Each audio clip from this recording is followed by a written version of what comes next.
800 hectares. So it's a really huge development. Correct. And we have a lot of plans for this estate.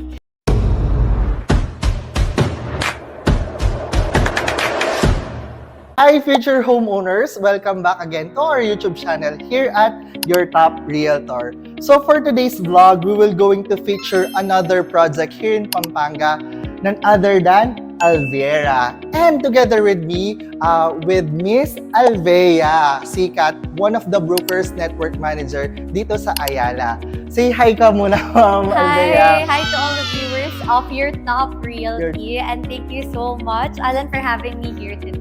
Yes. So for this episode, we're going to talk about Alviera, which is Alve or Ayala Land's 1,800 master plan development here in Porac, Pampanga.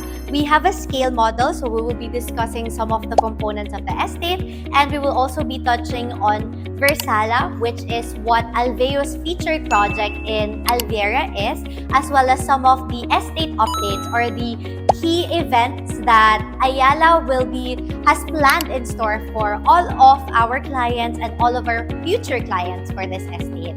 Wow, sounds exciting, Miss Alvera. So, let's give them a tour with our scale model para we could really explain about what in store with Ayala. Kasi it's really a massive, huge development, Yes. right? So, let's go? Let's go.